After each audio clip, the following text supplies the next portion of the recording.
Hello, John chapter 19. Then Pilate took Jesus and flogged him. So the flogging, the way it happened, you had at the end of the flog, there was a piece of wood or a piece of metal which had a sort of claws, and every time it struck the person, it would dig into the flesh, and as they would pull it back, it would rip the pieces of skin off, flesh off, and it caused unbelievable suffering.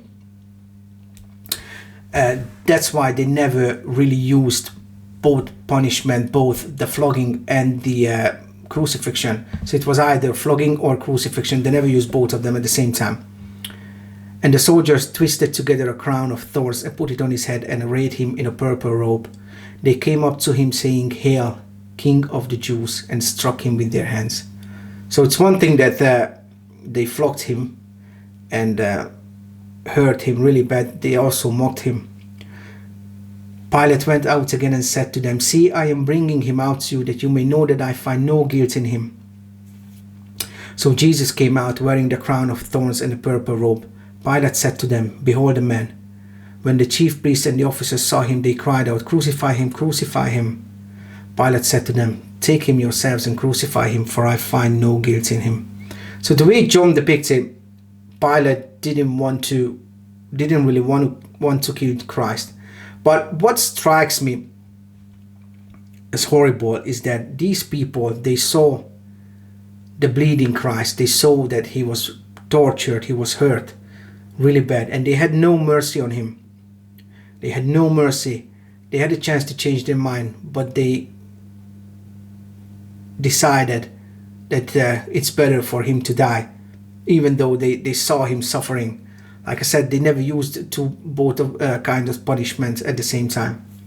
And this is what Christ is going to do when he comes back. He's not going to have mercy on those who rejected him. So the tables will turn. Verse 7. The Jews answered him, "We have a law, and according to that law he ought to die, because he has made himself the Son of God." When Pilate heard this statement, he was even more afraid. He entered his headquarters again and said to Jesus, "Where are you from?" But Jesus gave him no answer. So Pilate said to him, "You will not speak to me? Do you not know that I have authority to release you and authority to crucify you?" Jesus answered him, "You would have no authority over me at all unless it had been given you from above. Therefore he who delivered me over to you has the greater sin." So people had no mercy on him. They felt no sorry for him. I think it was only Pilate who felt sorry for him. And those who were with him, the disciples, the lady disciples, female disciples who were following him. And I think his mom was there as well. But other than that, it looks like many didn't feel sorry for him. Not the authorities anyway. Those who had power to change anything.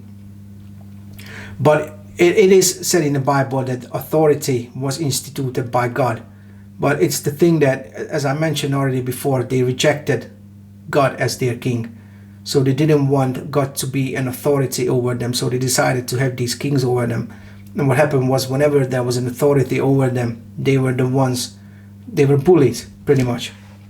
But Jesus says that those who handed him over to the authority, to the Roman authority, they are guilty of greater sin, because like Jesus had been arguing all the way through the Gospels, saying that look at the things I've done. They are testifying about me. All these things, the Father testified about Christ as well. They still rejected him, and that is the issue. He was rejected by the authorities, even though they had no excuse. And that's, even Paul argues in Romans 1, that we have no excuse rejecting Christ. And we have to be very careful. Those who haven't accepted him as their saviors, if you reject Christ, you are going to be guilty of a great sin, because you will have no excuse rejecting him. Amen.